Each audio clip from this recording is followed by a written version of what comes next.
कुछ वर्कर और एमएलए साहब ने बहुत बड़े बड़े प्रोजेक्ट की बात की।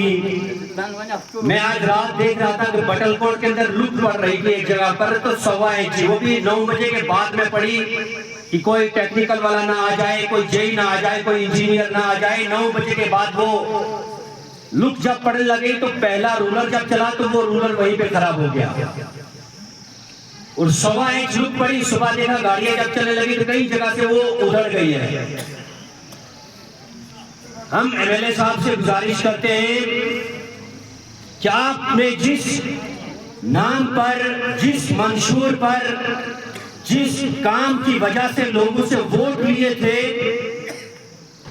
उनमें से आपने ये कहा कि 1 साल बेमिसाल।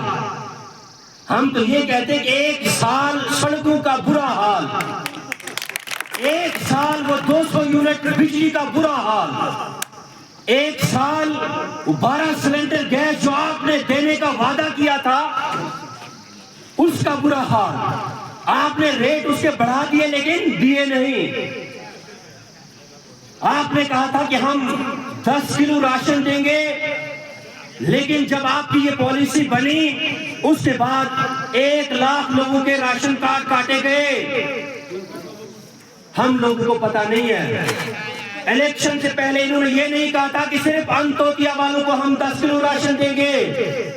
इनके मैनिफेस्टो में ये था कि हर राशन कार्ड पे हम 10 किलो राशन देंगे, लेकिन जब देने का इन्होंने प्लान बनाया तो सिर्फ अंत्योदय वालों को देना है। जब राशन कार्ड के अलावा बिजली का मसला आया, स्मार्ट मीटर तो लग गए, अब प्रीपेड रिचार्ज जब तक नहीं होंगे तो लाइट ही नहीं चलेगी। भाई वो आपने जब वो उमर अब्दुल्ला साहब से लोगों ने पूछा कि बिजली की खस्ता हालत है, जम्मू कश्मीर के अंदर बिजली की इतनी पैदावार है, जम्मू कश्मीर की बिजली राजस्थान, हरियाणा और दिल्ली यानी 3 स्टेट को बेची जाती है, वहां पर 200 यूनिट बिजली आज भी हर बीपीएल, एपीएल, अंत्योदय सबको फ्री मिलती है। और जिस स्टेट में बिजली की पैदावार है वहां के लोगों को गुमराह किया जा रहा कि सिर्फ अंत्योदय के जुमरे में जो लोग हैं उनको 200 यूनिट बिजली मिलेगी। इनकी नीयत में कितनी खोट है आप देखें। उसके बाद में एमएलए साहब ने कहा कि मैं 400 करोड़ रुपया पुंछ के लिए लेकर आया हूं। उमर साहब कहते हैं मेरे पास कोई पावर नहीं है, जिस काम को मैं करना चाहता हूं, आईपीएस और आईएएस ऑफिसर है वो 25 जगह मुझे घुमाते हैं, ये फाइल वहां भेजो, वो फाइल वहां भेजो। मुझे ये समझ नहीं आती कि एमएलए साहब का कहना माने कि यहाँ के सीएम साहब का कहना माने। सीएम साहब कहते कि मेरे पास कोई पावर नहीं है, मैं कुछ नहीं कर सकता, मेरी हर फाइल को यहाँ से वहां, वहां से वहां घुमाया जाता है, हमारे पास कोई पावर नहीं। लेकिन हमारे हवेली के एमएलए साहब कहते हैं कि मैं 400 करोड़ रुपया लेकर आया हूं, हर पंचायत के अंदर 25-25, 30-30 करोड़ रुपया मैंने ऐसे भी लगा देना है। ये न जाने कौन सी सलाई से लोगों को सुरमा लगाना चाहते हैं। 1 साल गुजर चुका हुकूमत बने हुए, मुझे एक आदमी बता दे, वो चाहे नेशनल कॉन्फ्रेंस का वर्कर हो, क्या उसे 10 किलो राशन मिला या नहीं? नहीं मिला। नेशनल कॉन्फ्रेंस का कोई एक वर्कर, गरीब से गरीब आदमी, चाहे वो अंत्योदय वाला हो, क्या उसे सिलेंडर गैस मिला अभी तक या नहीं? नहीं मिला। बिजली 200 यूनिट उसको फ्री मिली या नहीं?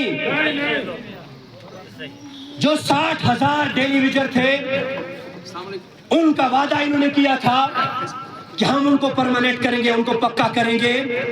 मुझे उन 60,000 फैमिली में से एक आदमी बता दे कि हमारे फैमिली के फला मेंबर को इन्होंने परमानेंट किया है।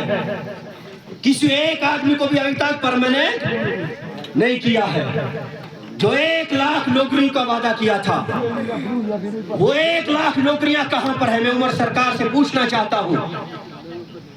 आपने कहा था कि हम साल में 1 लाख नौकरियां देंगे। हमारे जम्मू कश्मीर में MA BEd MA MSc करके लोग बेचारे मजदूरियां कर रहे हैं, धक्के खा रहे हैं, लेकिन सरकार के कान पर जूं तक नहीं रेंग रही कि हम इस अनएम्प्लॉय यूथ के बारे में क्या सोचें, इनकी पॉलिसी क्या है। लेकिन लोगों को फिर भी गुमराह कर रहे हैं। आपकी पॉलिसियां, आपका मंशूर, आपका जो मैनिफेस्टो था उसमें और आपकी नीयत में जमीन और आसमान का फर्क है। उमर साहब, MLA हवेली साहब ने एक जगह बटलकोट में लुक डाली, साथरा ये चंडक में एक जगह लुक डाली थोड़ी सी। भाई इस पर वो कह रहे कि अपोजिशन को कहो कि कोई और काम तलाश करे, किसी और काम का इंतजार करे, उसमें अपोजिशन करे। अब तो सड़कों की बेहतरी होने लगी। भाई आपने तो पहले कहा था कि हम रक्षाबंधन से पहले चंडक से मंडी 2 करोड़ रुपया लेकर आए हैं, रक्षाबंधन से पहले आपको रोड कंप्लीट करके दे देंगे। आज 4 महीने रक्षाबंधन को निकल गए, अब वो टाकियां लगने लगी, वो रोड ही पड़ने लगी, और उसका भी वो 2 करोड़ नहीं बल्कि 1 करोड़ कुछ लाख पे वो टेंडर पड़ा है। 4,70,000 मेरे पास। 4,70,000 में क्या होता है? हाईवे की रोड की रिपेयर करने लगे, 4,70,000 में क्या होगा? और स्पीकर पे जब वो भाषण देते हैं, मैंने 5 करोड़ वहां सैंक्शन कर दिया, 5 करोड़ वहां दे दिया, 5 करोड़ वहां दे दिया। उसका मतलब यह है कि किसी गांव का प्रधान कोई मुखिया था ना, उसको बंदर को बना दिया गया। किसी औरत की बकरी को जब शेर लेके गया तो गांव वाले सारे इकट्ठा हुए और उस औरत से कहा कि हमारा प्रधान जो है, हमारा लीडर जो है वो बंदर है, हम सब उसके पास चले ताकि वो बकरी को छुड़वा के ले आए। जब उसके पास पहुंचे उसने कहा चलो। जब जंगल में पहुंचे तो लोगों से कहा कि भाई तुम दूर रहो, मैं जाकर शेर से बात करता हूं। भाई बंदर शेर से क्या बात करे? बंदर ने इस पेड़ पर चढ़ के उस पे छलांग लगाई, उससे इस पे लगाई, कभी पत्थर गिराने लगा, कभी पेड़ को हिलाने लगा। जब बंदर थक गया वापस आया और उस औरत से कहा कि जो मेरे बस में था, जितनी कैपेसिटी मेरे अंदर थी, मैंने अपना जोर लगा दिया, अब तुम भी घर जाओ, मुझे भी छोड़ दो। वही वाली बात आज हमारे जम्मू कश्मीर के आवाम के साथ वही बंदरबाज ये करना चाह रहे हैं। भाई इन्होंने जो 1 लाख नौकरी का वादा किया था वो कहां पर है? फिर ये गुमराह करते हैं जी मरकज कुछ नहीं दे रही, फलाना करने नहीं दे रहा, वो हमें काम करने नहीं देते। तो भाई जब तुम्हें काम करने नहीं देते, यूटी थी तो तुम्हें वादे ही नहीं करने थे। अगर आपको पता है कि यूटी के अंदर पावर LG के पास होती है तो आपने मैनिफेस्टो में ये चीजें ऐड नहीं करनी थी, लोगों को गुमराह नहीं करना था। आज लोग उसी इंतजार में हैं। अब वो 1 लाख नौकरियां 1 साल बेमिसाल तो आपका चला गया, वो 1 लाख नौकरियां खत्म, वो 1 साल का राशन जो लोगों को देना था वो खत्म, वो जो सिलेंडर गैस आपने 12 देने थे गरीबों को वो 1 साल खत्म हो गया। अब किस मुद्दे पर आप बात करेंगे? आपने अपने रिश्तेदारों को टेंडर डलवाए, अपने क्लोज रिश्तेदार जो हैं ठेकेदार उनको बना के रखा है आपने,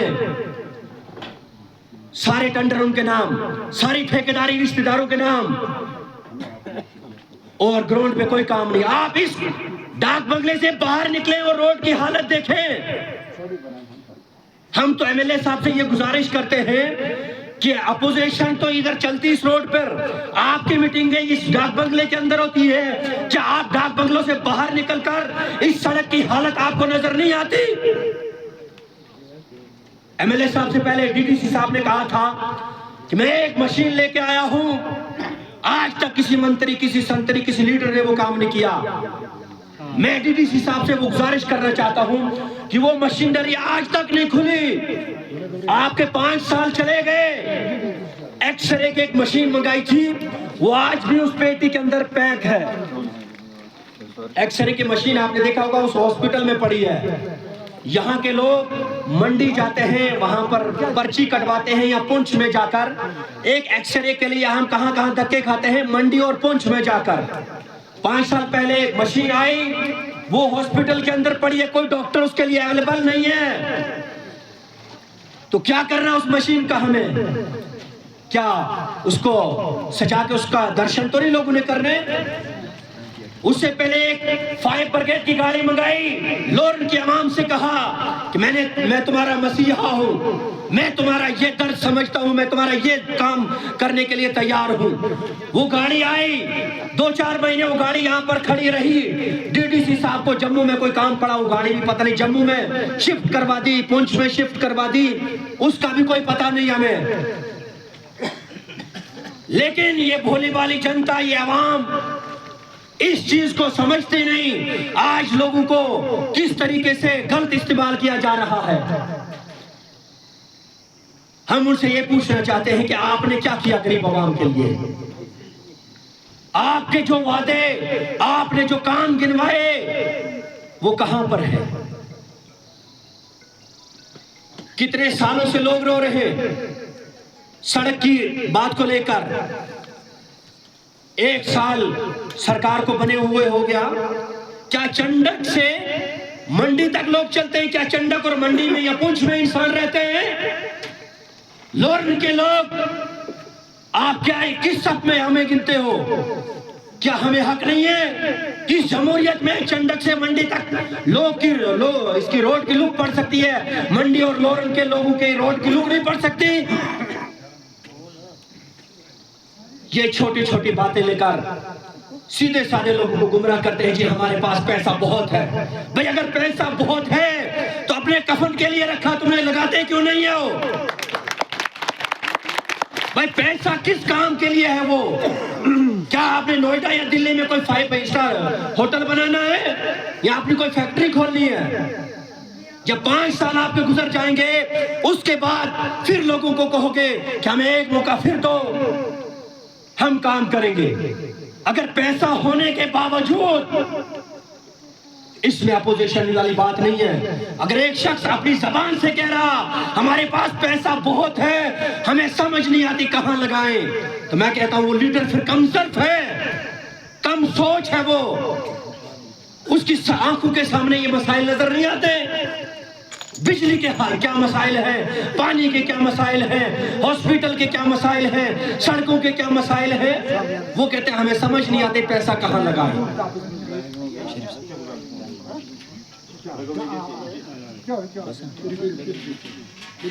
तो मेरी अवामी लोरन से यही गुजारिश है कि ऐसे लोगों के बहकावे में ना आए, ऐसे लोगों के बातों में ना आए। अभी 5 साल इलेक्शन को है, बहुत सारे लोग गुमराह करते हैं, लेकिन एनसी की नीयत को अगर देखें तो लगता ये नहीं है कि 6 महीने भी ये टिक पाए या ना टिक पाए।